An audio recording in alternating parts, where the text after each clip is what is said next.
Hello everyone, bariatric nurse Maxine here. I hope you're all well. Today I'd like to do a video to explain how the texture of your food can have a real impact on the sensations you'll feel after your procedures. Also, the way in which you eat will affect how you adapt to your new procedure. For all procedures, the aim is to control appetite and to feel fuller on smaller portions of food, which will create a calorie deficit and result in a nice steady weight loss. For any of the weight loss procedures, eating a healthy diet consistently is key to their success. You will not achieve sustainable weight loss if you continue to eat foods that are low in nutrients and high in calories. Each procedure works slightly differently, and I'll briefly explain these and explain why the texture of your food is so important and why you must also change your eating technique. So, the gastric band sits at the top of the stomach and puts pressure on nerves in that area that control appetite and satiety or fullness. Think of these nerves as stretch receptor nerves. So in order to stimulate these nerves, it's always recommended that you eat textured foods. So let me explain this a little bit more. So take a homemade shepherd's pie or cottage pie for instance. The ingredients are usually minced lamb or minced beef, onions, carrots, tomatoes, peas and potatoes for the topping.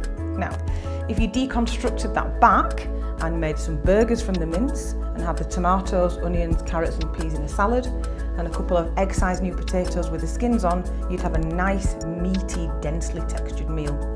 So both meals, if they're homemade, are nutritionally balanced, but the second way to use ingredients will ensure that you get lovely full sensations well before finishing the meal with the same ingredients. Now, I'm not saying don't eat shepherd's pie or cottage pie, it's lovely, especially in the cold winter months, but there are ways you can make it more textured. So, you could make it with a little less stock, so it's a little drier. You could make sure your vegetables are nice and chunky, or you could use thin slices of potato for the topping rather than mash. And have a small portion, add some al dente vegetables with your meal too. So the gastric sleeve works by dramatically reducing the size of your new stomach, and I'm saying your new stomach's probably going to be about the width of your finger there. So you eat less, plus there's an element of appetite suppression as the part of the stomach that's responsible for the hormones that cause hunger is taken out. So these nerves, these stretch receptor nerves, are still at the top of that new stomach, but because your stomach's nice and small, these nerves are stimulated on much less food because your stomach's smaller. So we take the example of the shepherd's pie again. If you eat it in its original form, as it's soft, it will quickly move through the smaller stomach, won't stimulate those nerves that are at the top of that stomach, and you'll be less likely to feel that early satiety. With the gastric bypass works in two ways. I'm going to simplify this right down. So we make a small stomach pouch that's about 30 mils, so it's not very big at all. And part of your bowel is made shorter. So as far as the food textures is concerned, it's the stomach pouch that's going to be the bit that does the work. Because it only holds 30 mils, the stretch receptors will be stimulated very quickly if the textured meal is eaten. If you eat the soft food, the food will straight pass through the pouch into the small bowel and you'll have no feeling of satiety. So the gastric balloon, non-surgical, but it is a device that holds about 500 millilitres of fluid, and it sits in your stomach and it reduces the capacity of it. So again, the nice textured meal will sit on top of that balloon to stimulate those stretch receptors at the top of the stomach with much less food. The softer version of the shepherd's pie will slide straight past the balloon and into your small bowel. So your eating technique plays an important role here too. It takes around 20 minutes for nerve signals to reach your brain.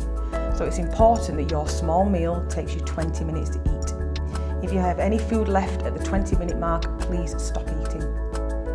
All these procedures involve a change to the way in which the stomach works, so taking time to chew food well and time in between mouthfuls is important. It takes 30 seconds for food to get from your mouth down into your esophagus and into your stomach. So this is the amount of time you should leave after every time you swallow. Firstly, so that you can tolerate textured foods, and secondly, so that you can enjoy every mouthful too.